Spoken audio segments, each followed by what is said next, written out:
Chapter 2 Bandit by Necessity 14th May 1981. Hermione lifted the disillusionment charm and pulled her luggage to the end of the alley. She stopped there, looking around. The street was not so different. Record shops, hamburger bars, and clothing stores lined the streets. Her eye was caught by a fluorescent pink sign that proclaimed "Cassette players, the latest range, see inside." In the window, display of an electronic goods retailer across the road. Noticing the determined muggles going about their morning commute on foot, Hermione looked down at her outfit. At least I got the clothes right, she thought. Her heart was still pumping frantically, and she hoped she could pass off her anxious expression as the face of someone who just didn't want to be on her way to work, rather than a jumpy time traveler. Changing her mind about pulling the luggage along the busy street, she opened her top case and pulled out her bag. She hastily shrank the assortment of cases and put them inside the shoulder bag. Steeling herself, she left the alleyway. She was surprised that she really did fit in. As she was swallowed into the stream of briefcased coffee drinkers, no one paid her a second glance. But then, Londoners weren't known for their friendliness. She stopped as she passed a newsagent, where the banner headlines blared at her from the wire display racks. Pope shot. Mehmet Ali Ak. Catholics out for blood. Realizing this was absolute proof she was in the right time, she continued on. The leaky cauldron was just ahead, but that was not her destination. It was important for her plan that she not be known to wizards yet. Picking up speed, she passed the dingy little pub and rounded a corner, moving quickly through the dreary weekday morning expressions. After 4 more blocks, she reached the hotel, a grand old building with a short flight of wide steps leading up to the large stores edged in gold. She kept walking until she reached a phone box, one still there in her time. It looked almost the same, although perhaps it was slightly less covered in graffiti now. She pulled her notes from her pocketbook. The phone number for the hotel had been constant since the building was refurbished in the early 70s. Dialing the number, she inquired about a room for 2 nights, explaining that her flight had been cancelled to account for the short notice. The snooty voice at the other end put her on hold. She listened to a few bars of an electronic version of Dancing Queen before she was asked if a suit would be suitable, as it was all they had available. Hermione thanked the snooty receptionist and mentioned that her driver insisted they were nearly there. She hung up the receiver, removed her luggage from her shoulder bag, and unshrunk it. She waited 10 minutes, crammed in the phone box, with her full-size luggage then. Extracting herself with difficulty, she crossed the road and waited with her bags for the concierge to arrive. "Madame!" A sandy-haired youth wearing a white uniform shirt, black waistcoat, and a stricken expression was hurrying down the steps towards her almost immediately, horrified when he realized she was standing there. "I'm so sorry to have kept you waiting. Please go inside. I will bring these up." The lobby of the hotel was spectacular, from the thick carpet underfoot and shiny marble counters to the elaborate golden-framed mirrors reflecting the soft light from an oversized chandelier that hung from the ceiling. She smiled inwardly. She was not going to have this mission be as uncomfortable as the last one. Reaching the counter, she smiled at the man behind it. "May I help you?" he asked, chin held high, looking down the length of his not very petite nose at her. It was the same snooty-voiced man she had spoken with on the phone, unless they had all sounded the same here, which she had to admit was a possibility. His wavy dark hair was combed neatly away from his forehead, and he wore an impeccable black suit. He was obviously above the lowly waistcoat-wearing suitcase collector on the hotel staffer's food chain, and well aware of it. "I called from the car," Hermione said, doing her best to imitate the man's manner. "Do you have a suite for me?" She rifled in her bag and retrieved her purse.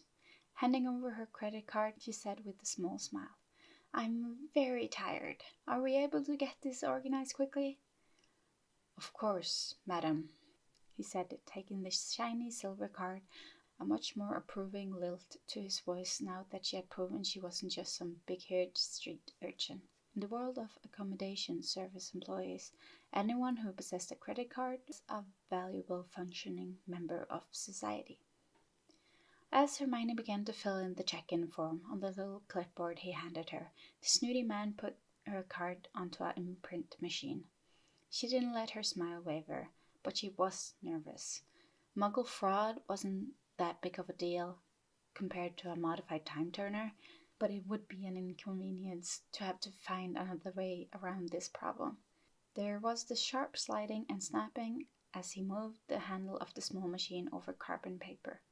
Her nerves vanished as he said, "That's all in order, madam. Henry will escort you to your room." He gestured to the anxious porter she had met outside, who was waiting next to the lifts with a case in each hand and a third under his arm. "Thank you," she said, pushing the clipboard toward him and accepting her card back. Once out of the lift and up a short flight of stairs, Henry the porter unlocked the door of her suite. She had to hide her pleasure for her posh reputation's sake, but it was lovely. Sofa, chairs, and coffee table were arranged in the main space, with a kitchenette off to one side and a small dining table in between. Directly opposite the door to the corridor, there were French doors onto a small iron-railed balcony that looked over part of the city. Off the sitting room was the bedroom and ensuite, the former containing a bed so wide she could have slept comfortably on it horizontally. Henry the porter put her luggage in front of the wardrobe in the bedroom and wished her a pleasant stay before leaving her alone. She had a sudden pang of guilt. This was not a holiday. She was on a schedule. Today was the 14th of May. That was only 169 days. The task ahead began to overwhelm her. What if she failed? What if she changed the wrong thing? What if she made everything worse? No, she told herself firmly. If she thought like that, she was sure to fail. 169 days was a long time to be without Ron and Harry and Ginny, but it was for the best, the greater good even. The hardest part was going to be watching people die. That's why she had chosen May to arrive. Most of the ordered deaths occurred last year, and she couldn't risk keeping people alive that weren't meant to be. No, her mission was to kill, not to save. With that highly unappealing thought, she decided a walk would clear her head. Grabbing her bag and room key, she left the hotel. After wandering the streets of 1980s London for a while, she found herself thinking of Sirius Black. She needed to find him, as her whole plan would be far more difficult without his help. She hoped she would be able to convince him, though she was still unsure of the best approach.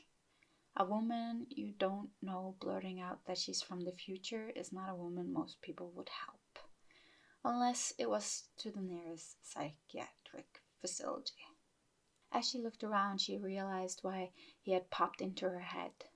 All the young men she saw had a similar look about them, with shaggy hair, leather jackets and boots, smoking and sauntering.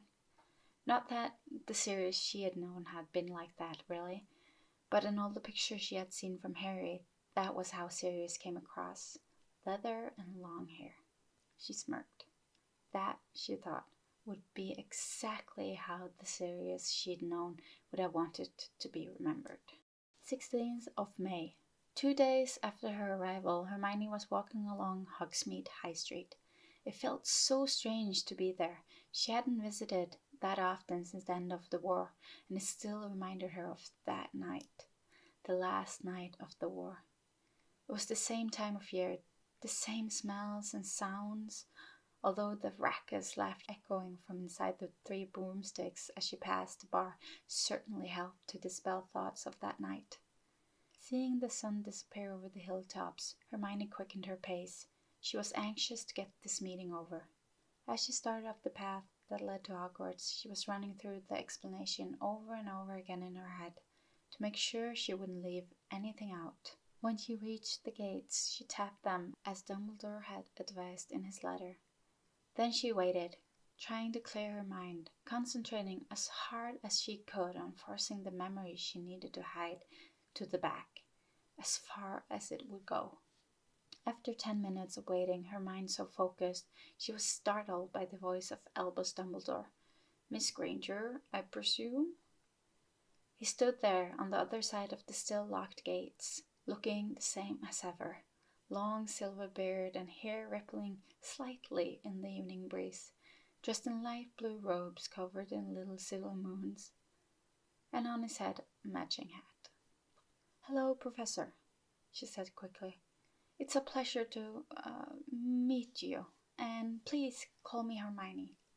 "Very well, Hermione. I'm sure you will understand that in the current climate I am hesitant to allow unknown witches and wizards into my school." "Of course," said Hermione. She wondered why he had invited her to come in the first place if he wasn't going to let her in. She had sent him an owl requesting a meeting, and he had been the one. "Perhaps you would like to accompany me to the pub down in the village instead." Sure," Hermione said, feeling a little put out. Why hadn't he just suggested they meet at the pub in the first place? Was he being deliberately annoying? As Dumbledore stepped through the gates as though they were not but smoke, he looked down at her. "Have I offended you, my dear?" "No, Professor, it's just... No, never mind," she finished, a little embarrassed. It had taken her by surprise to be treated as a dangerous stranger by her old headmaster. But, she thought, she had been foolish not to expect it. "Very good," said Dumbledore, smiling, and whistling quietly he led the way back down the path to Hogsmeade. The temperature was dropping quickly as the sky became darker during their walk back to the village. Although it was May, the Scottish Highlands were not famous for their balmy evenings. The high street was quite empty now. It was after 9 in the evening, but the Three Broomsticks was still doing a roaring trade. The sound of laughter and voices drew Hermione and her companion toward the entrance. The little diamond-patterned light window in the middle of it was obscured from the inside. Then the door swung open quite suddenly, and a man with a dirty gingery hair and a long overcoat was backing quickly away from the pub, followed by an angry female voice. "You know the rules, Fletcher. How many times have I told you? You come in my pub to spend, not to sell your wares." Of course, Rosie, I'm sorry," stuttered Fletcher as he continued to back away, not realizing he had an audience. Dumbledore's mustache was twitching, and Hermione had to look away to hide her smile as she recognized a young Mundungus receiving his tongue lashing. "And don't call me Rosie," came the woman's voice, sounding even angrier. Muttering about oversensitive women and not really hurting anyone, Mundungus Fletcher turned around only to notice Dumbledore's presence. "How are you this evening?" he asked in what he clearly thought was a tone of innocence. "Magnificent, Mundungus. Thank you for asking. You had best be on your way. I wouldn't want to be on the wrong side of Rosmerta's temper."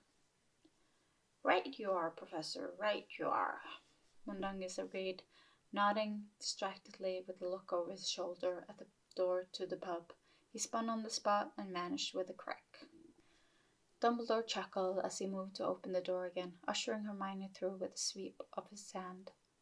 Hermione entered the warm, smoky room and found that very little had changed in the 20 intervening years. The rows of bottles behind it, the pictures on the walls, even the clientele still looked the same. It did something to settle her nerves, to be in such a familiar setting. She continued to concentrate on her memories as she took in her surroundings, feeling sure that Dumbledore would use legilimency against her once she told him her true identity. Dumbledore ordered their drinks, and they wound their way through the crowded pub, the professor leading the way through the tables with practiced ease. He was greeted by a few of the patrons before she reached the table, but no one spoke to Hermione.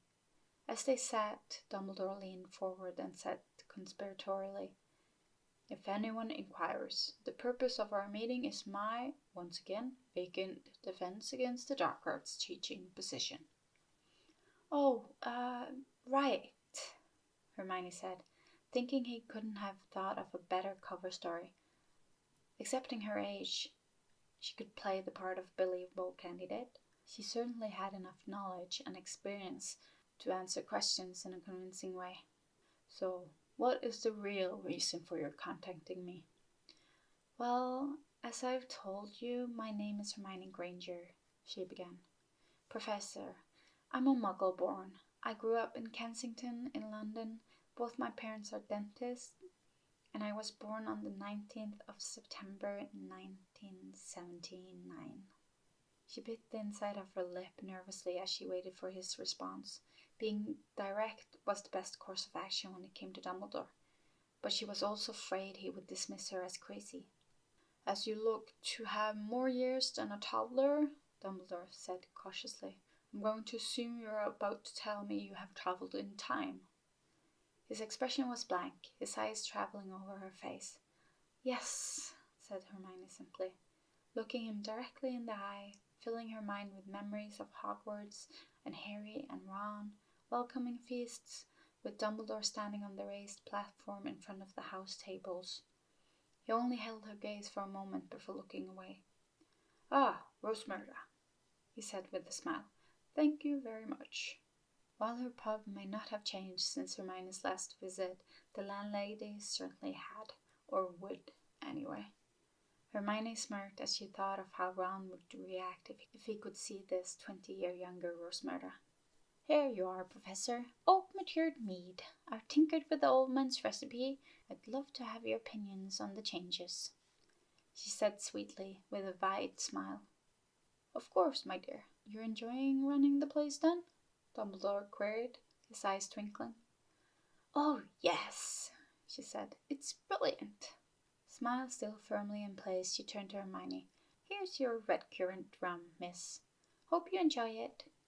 And with a little dip of her head at the pair, she was gone. Her business booms, Hermione said conversationally. The Three Broomsticks is still the most popular pub in 2001. She's very good at her job, Dumbledore nodded. So how did you achieve this remarkable feat, Hermione? As far as I'm aware, it's only possible to manipulate your place in time by day. Where did you get this amazing technology? Said Hermione, taken aback by his sudden return to topic and his tone that implied belief. She knew Dumbledore liked to trust people, but this was to the point of insanity. I modified a time turner. It's very illegal, sir.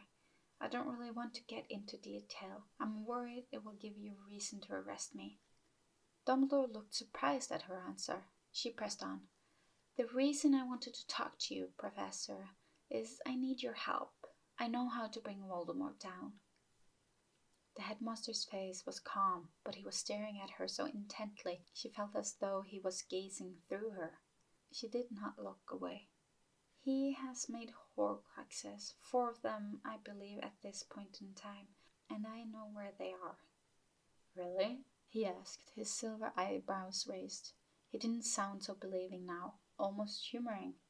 Why would you take on such a mission? He's still powerful in your time. No, said Hermione. My best friend, Harry, defeated him in 1998. I helped him.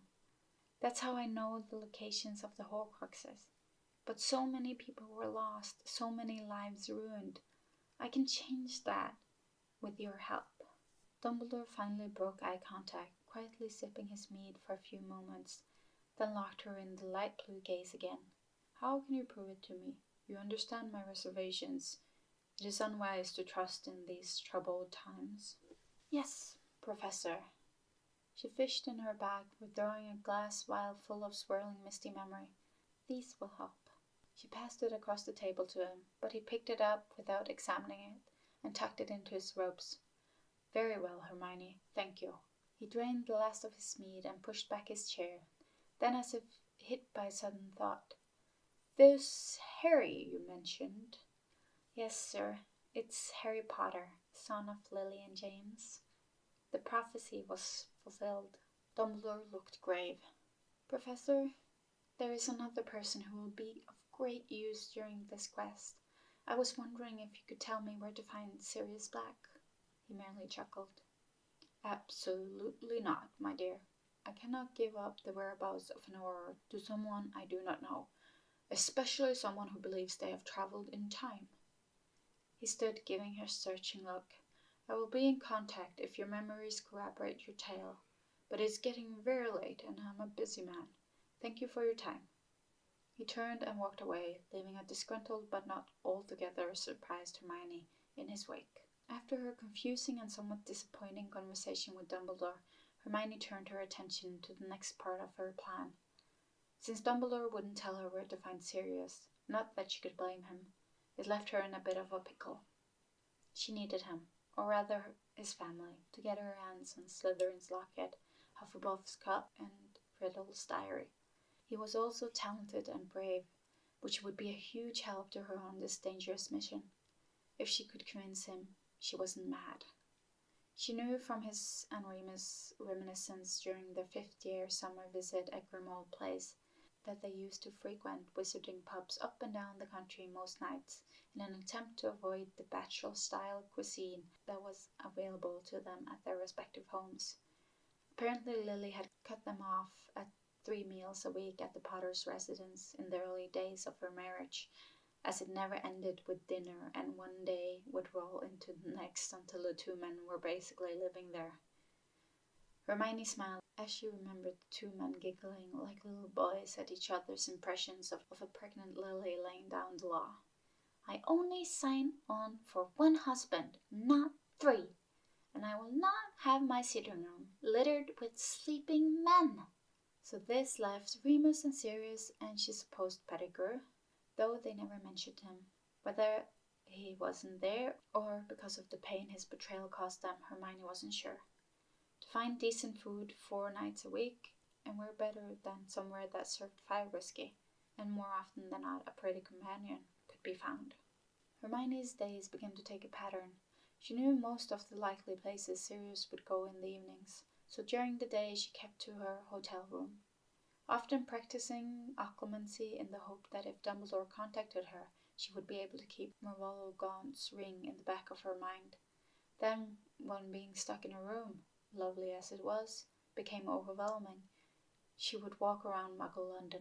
It was strangely relaxing, all the people pushing past each other, the horns of cars and the smell of exhaust. She could almost forget that it was 20 years in the past, and that in 5 months' time she would have to face Voldemort. Every time she thought of this terrifying event looming ahead, her heart would beat erratically, her stomach would clench as though she'd eaten something bad, and she would struggle to draw a breath. But then she would think of Harry putting on a brave face for the world despite his guilt, of Ginny, who was suffering just as much because Harry was so empty of true emotion, drained as he was from constant pressure to seem pleased that he had saved the world, of George in his drink sudden stupor, of Mrs. Weasley blank and staring, of Ron trying to hold the family together, having his easy, happy self slowly worn away. These images filled her mind, and she would be able to remember the lives that would be saved as well. Too many to count. And then she could breathe again. She must succeed. Then, each evening, she would return to the hotel and prepare herself to the task of tracking down Sirius, apparating from visiting town to visiting town, checking the pubs for the dark-haired marauder. When she returned from these, so far, futile trips, she would lie in her bed and try to clear her mind. It was not the Horcruxes or Dumbledore's unwillingness to trust her, as after 2 weeks she still hadn't heard from him. Not even the worry that she would never find Sirius that prevented her from successful occlumency practice. It was Ron, wonderful and slightly impossible Ron. She thought of his face grinning happily, the sound of him and Harry laughing themselves hoarse in happier days at Hogwarts. She missed him fiercely, but being away from him for a short while was worth it. The despondent, stressed Ron she had known for the last 3 years was slowly being replaced in her memory with the student version, the joker, the slightly insecure and loyal friend he had been. To be able to go back to a world where he and Harry still laughed easily, where they had grown up without the constant fear of Voldemort, would be amazing. Hermione knew that by changing the past she may not even be friends with the two boys, let alone fall in love with Ron, or have him fall in love with her. Without the threat of Voldemort, Hermione would likely stay the book-centric, rule-loving swot she had been on her arrival at Hogwarts. But even if she went back to the world where they weren't friends at school, that didn't mean she couldn't get to know them in their 20s. Most of the friends one makes for life are made then, not at school. That's what her mother had told her anyway. But maybe she had just been trying to placate her somewhat friendless daughter. As was her resolution whenever these complicated strings of chain reactions attempted to tangle her brain, she repeated to herself, "Wait and see." As long as they were happy, all the Weasleys and Harry, then she would have done the right thing. She wasn't only here for them, of course. She was here for all the friends and family they had lost, for the children that would never know their parents, for the parents that would never see their children grow up, for the siblings that had lost each other forever. Hermione also had to deal with the problem of her accommodation. On the morning after her second night there, she had given the hotel manager a story. Her mother had left Britain after her divorce from her father and moved to America, where Hermione had been living with her for the last 2 years, in New York. Her father was a businessman based in Hong Kong. Hermione had come to Britain to visit some old school friends, and when her flight home had been cancelled, she had decided it was a sign. She told the manager how much she had missed England while living in New York, and that she had decided to take a break from university for the rest of the year to enjoy her homeland. The manager had seemed surprised at her request to live in the hotel at first. What university student could afford such luxury? But she assured him that the credit card she had used at check-in was financed by her father, and that to him 6 months hotel accommodation was achieved in 1 week's work. Visa linked to a bank account of the fraudulent Mr. Granger with a substantial limit and Hermione as signatory. The postal address was a private box on the main island of Hong Kong. All nice, secure, checkable facts, just in case the hotel staff became suspicious. She had set this up before she left. More illegal behavior. But again, nothing compared to visiting restrictions on mucking about with time. To commit the crime, she had borrowed Harry's invisibility cloak and waited in a little village branch of the bank, a branch that only had 2 tellers at closing time.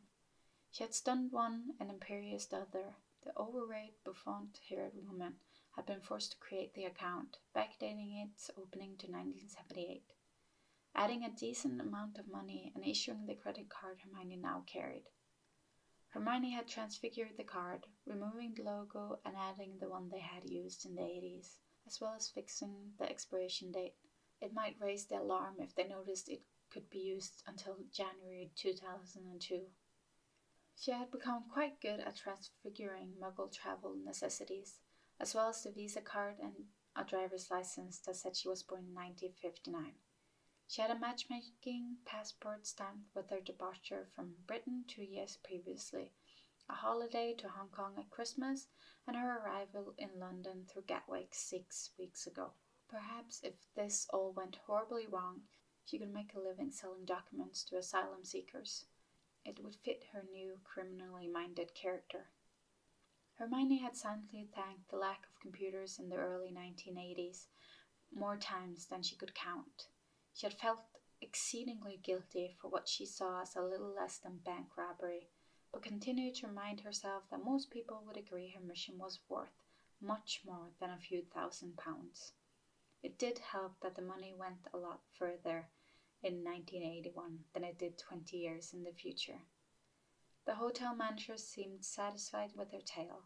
Who was he to turn down a guaranteed small fortune? They did have long-term guests from time to time, and the girl seemed nice, quiet and polite. Hermione was very glad he had accepted her story. She really didn't want to resort to using magic against the Muggle.